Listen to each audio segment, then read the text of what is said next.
All right, let's see if there was something else here.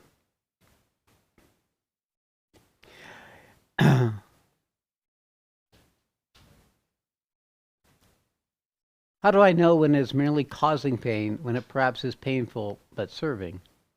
And that's the appropriate question. The role to know when suffering is needed. That the anguish, the poignancy of that particular moment that you wish to relieve someone from would serve them more than you helping. Now, I won't say this is true in an informal interaction with people who aren't on the spiritual path, but I will say it's true in the context of this work. Pain, suffering, poignant pain and suffering is usually a sign that the transformation is penetrating into new territory. And you don't want to thwart that. You want to let it get clear to become the peril, to become the crisis, so that the part of the consciousness in that soul is forced to break out of that habitual tamasic or rajasic structure and reveal its nature. So suffering has a role to play. So our job is not as healers. The healing we do is by bringing our being and empowering their being. Everything else is just a process until that happens.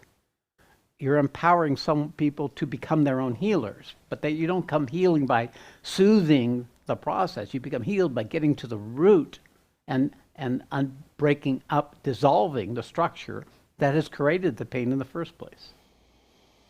So that gets right down to the core of this work. It's why we include the darkness. It's why we include the poignancy of those things that otherwise would have you run to an acupuncturist or a healer or whatever to meet it as an event that's occurring, because the physical body, the emotional body, the mental body grows through the process of the struggle, of shifting out of an old pattern of protection and defense and contraction and fear and judgment and projection into one that's more inclusive and true, carrying the possibility for you becoming a channel for this greater truth, which will, by its very presence, recover people's ability to heal themselves. And there's no greater role we have to play than to empower people to discover that they're the source of their solution. So we don't want to interfere unduly. Now there can be, because the intelligence and the awakened psychic can become a collaborator in the spiritual path. It is often useful to give a paradigm, a way of holding what's arising for people so they can be with it. So if you speak to that, to let people look at what's going on outside of the contraction of their particular struggle from a different vantage point, it takes the energy that's locked up into that vantage point and diffuses it and allows the person to gain the authority of their being. And then automatically they hold greater space for what's arising. That is useful. And it is probably the key of what mostly I do, is to recontextualize, to give an understanding using the intelligence of the psychic being, to step out of the particulars of the struggle. And sometimes you can't do that, because if the intelligence isn't there, if the psychic being isn't there, if it's not asking a question, then one is lost in the very content that creates the suffering. So then you just hold space, or you be soothing, be loving, because that's your other tool. That's the other skill that you get, is this unconditional love.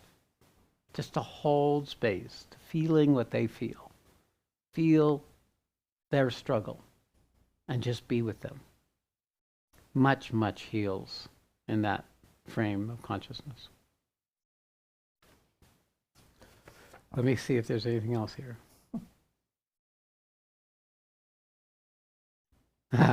Can it be possible, I think is what you meant to say, a way of doing this without creating pain? Yeah, maybe. It just depends on the moment of the gunas. Like a Siddhartha. You know, good day, bad days, right? Sometimes pain, sometimes not. You're not in control of that. All you're in control of is your own knowing, your own experience, and your purpose in that moment with whoever that may be, or whatever situation that may be. Ultimately, that takes over, and it makes the choices. And you're this part of you, the judger, the condemner, or the sanctioner, the consenter, or that which withdraws consent. It grows quiet, and it's just stuff happening, and it knows more effectively, more surgically when to step in and do the work when it's needed. Not us doing it; it does it, and so it comes out like, "Did I just say that? Mm-hmm. What was I thinking?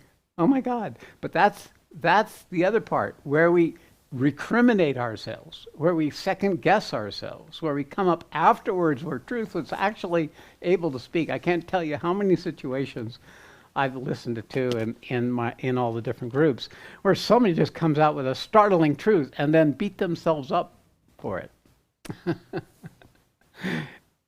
We have to get over that too. You have to recognize that something other than you is doing this. Now, it's got to be a right context, which is your intent, your purpose, what it is that you really wished for that person in the highest sense are also there. But the principle of that, as we develop doing this work, is more and more doing of the work. So, no worries. Be happy. All's good. It's perfect just like it is. You really don't have to do anything. That's the error of our Western educated ego. We can be is the most important. But because we're manifesting in the world of ego, we do have to develop skills. We do have to learn how to navigate the territory. We do want to become more perfect, more capable in playing the role we have. So there is that piece where we bring the human in for a greater perfection. And that's just a process. The more you do something, the better you get at it. That's how it is.